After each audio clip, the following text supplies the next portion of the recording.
I would like to welcome Consul General, Mr. Rance, Consul General from United States for Mumbai. And thank you for joining us. Really appreciate taking out your time. And I would also like to congratulate you for championing this cause because it's very important. As we are talking about Orange the World campaign, which is now even further prevalent in this time of COVID-19.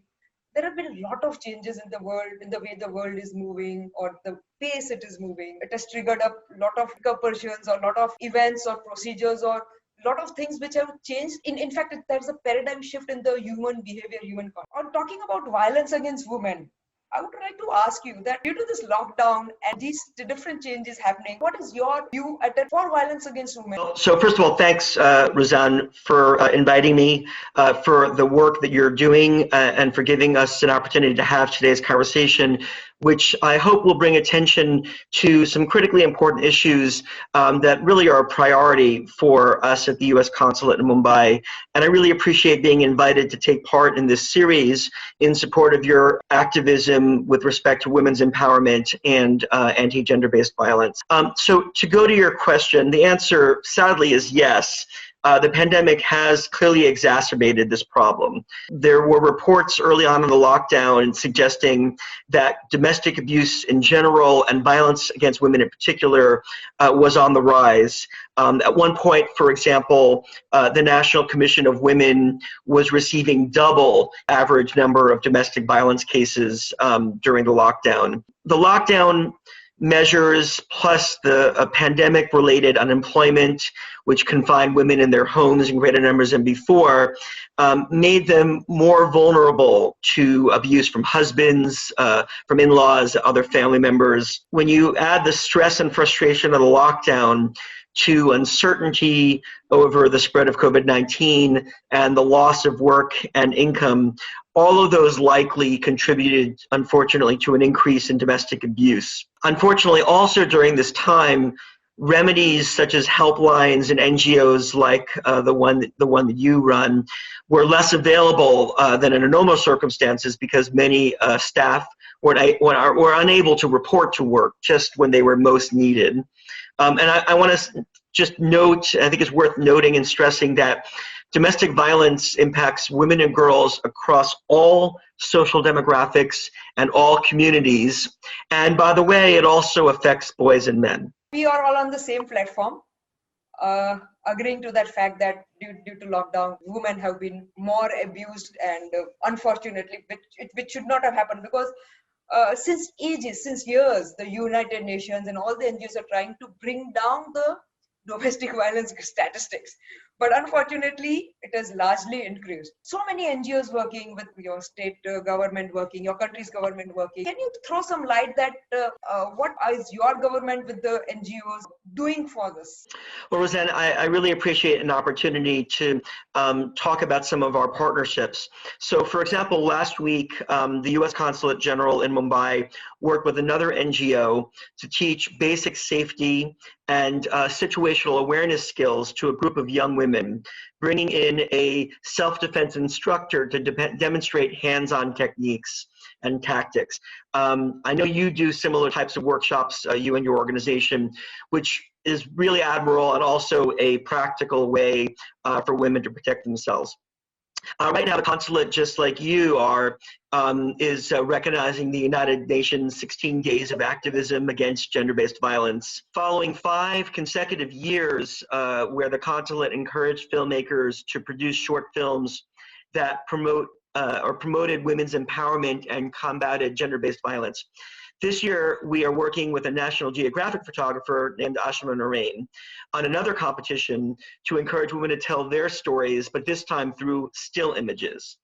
So participant photographers joined workshops over the course of the last 3 months to learn new photography skills, and then they turned their cameras towards producing dramatic images from around the western region of India that inspired us and made us reflect on the power of equality. And I would highly encourage your audience to follow us on Instagram, Facebook, and Twitter, where you can see some of the best entries from the contest. In addition, I'd really like to encourage your participants, your audience, to tune into our bi-weekly digital talk show, which is called CharchaCast.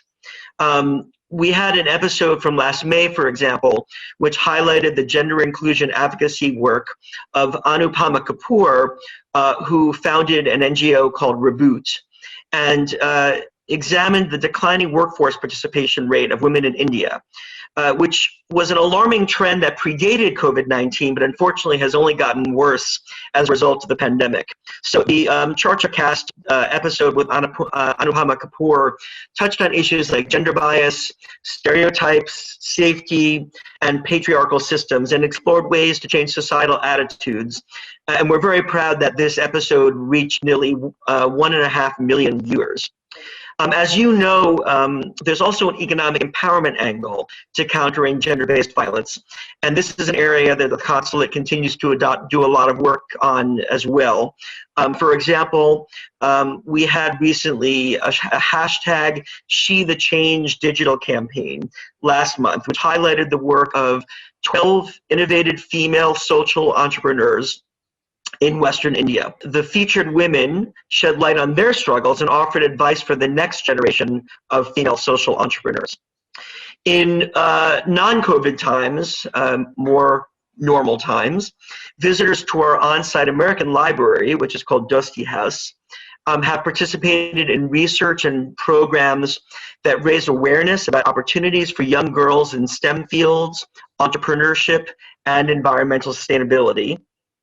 Our Education USA advisors help young women explore a path to undergraduate study in the United States. And again, to find out more or propose a training, a mentorship, or other collaboration with us, I encourage you to contact our Public Affairs Division. Commercial, political, and economic affairs sections, which engage on policy, business, and economic developments in our consular district, follow a standard operating procedure that ensures we engage and hear from women in all of our travel meetings and strategic plans.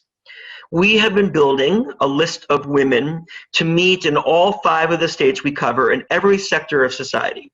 And our staff actively recommends meetings and engagement with women in all fields for me, the ambassador, and senior US officials visiting India. Finally, I'd like to mention a couple of US government-wide programs designed to inspire action toward gender equality. For example, we had the 2017 Global Entrepreneurship Summit in Hyderabad, a US-India partnership which resulted in the Women Entrepreneurship Platform providing networking, mentorship, and financing information to some 13,000 members. In 2019, the White House also launched the Women's Global Development and Prosperity Initiative, which links US government activities and private-public partnerships to enhance opportunities for women to participate in the economy and advance both prosperity and national security. In our first year, we're really proud that this initiative has reached 12 million women worldwide. So as you can see, we are always on the lookout for ways to promote women's empowerment and gender a more equal economic landscape for women. So I'm very grateful talking about these activities and doing these activities, because the very important point is that the focus is there. I could see the focus is there, because unfortunately it happens as that because of the pandemic, one of the important focus from the media was not there for the domestic violence cases or things happening in the women front. I'm very glad that now at least the focus has come here, because I would rather say that everybody says that it is a shadow pandemic. Domestic violence against women is a shadow pandemic, or it's a pandemic within a pandemic. So having said that, what are the best practices? Like you have done so many activities, campaigns, different ways, and for some we get a lot of good results in terms of the impact has to be there, very important. Certain activities that there is less impact. Like as I told you, that now we will be focusing more on the Man Up campaign, so changing the mindset of men. So that is what we realized with our experience. So from your point of view, what are the best practices that we all should learn so that we can stop, curb, or prevent domestic violence or violence against women or gender-based violence? So what would you suggest? Because with so much experience, we can learn a lot of things from it. Well, I'm not sure about the learning a lot from me, but I think one of the most important things that you can do is know who you can report to, and then report what you see. to use a phrase that was popularized in the global fight against terrorism, if you see something, it's important to say something. So in addition to that, being there matters. So that means reaching out to and making yourself available for the people who need you. But also, to return to the general idea of empowerment, I really think it's incumbent on people who are in positions of authority to lead in a way that lifts others up, with particular attention to women. So in the workplace, for example, top management must set a tone that signifies its support for women leaders and indicates zero tolerance for sexual harassment. Finally, I think it's also really important to acknowledge the long legacy of policies, practices, and norms arrayed against women's equality. Entrenched systemic inequities will persist as long as we enable them or we choose to ignore them. So we must instead work actively to reverse inequality. Super. I should applaud that, because what you have said is something which is to the point. It is what do you call? It is something which is implementable, best practices, and I really would. I mean, I'm taking this from you, and anywhere I'll go, I'm going to talk about that. So this was very good. Now, with so many efforts again, and with so many views and to the point things which we are doing, but unfortunately, we were all planning that okay, by some years, domestic violence can be curbed, prevented, decreased, but unfortunately, it has increased. So what would you right now, let's start from 2020. So by 2030, with all these efforts going on, what are the targets, or how much we can decrease this domestic violence, gender inequality, gender discrimination? What can we do about it? Well, Roseanne, I really want to be optimistic, but the reality is we need to contend with some troubling facts about women's empowerment. And these are coming from the World Economic Forum's 2020 Gender Gap Index. So first of all, projecting current trends into the future, the overall gap will close in about 100 years on average across the 107 countries covered continuously since the first edition of that report. And it's even worse when broken down to look at economic participation and opportunity. At the really slow speed that was experienced between 2006 and 2020, it will take 257 years to close this gap. And as I said before, one of the surest ways to reduce instances of gender-based violence is to increase women's economic participation and empowerment. So that incredibly long period of time potentially to close this gap is a really troubling sign. On the other hand, the educational attainment gender gap is on track to be closed over only the next 12 years. And here I want to highlight that India stands first among the 153 countries ranked when it comes to gender parity for school enrollment at primary through secondary levels. So that's a really encouraging sign. And of course, we are seeing increasing numbers of prominent women professionals and leaders around the world. In 2019, for example, NASA astronauts Jessica Meyer and Christina Koch took part in the first all-women spacewalk, venturing out of the International Space Station to replace a power controller. And that same year, Sub-Lieutenant Shivangi Singh became the first woman pilot for the Indian Navy. A record number of women are serving in the US Congress right now, with 127 women in the current US House of Representatives and Senate. And that record will be broken with the next Congress, which will count at least 129 women. But to put that into perspective, that's still only around 25% of the members of Congress, which underscores we have a long way to go to achieve equal political participation for women in US politics. But around the world, as women rise in positions of power, they are better positioned to advocate for gender equality and for ending gender-based violence. Although, of course, advocating for these issues should be both men's and women's work. So we have a long way to go and a long road ahead of us, but I believe that with our collective attention, the efforts described above, and work from people like you, we can accelerate and anchor the progress we're making. To employ one of my favorite expressions, a journey of 1,000 miles begins with just one step.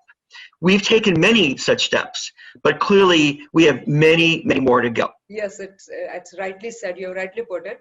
And I normally like to little different way in terms of that whenever I talk, I say that this is not a gender fight.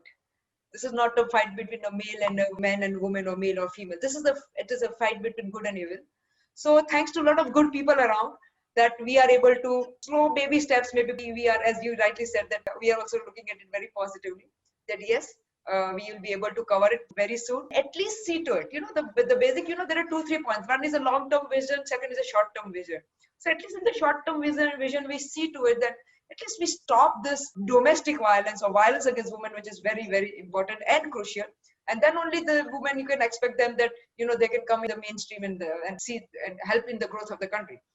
So thank you very much, Counsel General Rance. Thanks a lot for taking out time and talking about this important issue, because your speaking and view of the things happening really would make a difference to everybody out there listening, and it would in fact motivate us. Thanks to this motivation which you have given, we can work further, and we got a lot of energy, positive energy, and I'm sure together, all of us together, can reach our targets and goals pretty soon.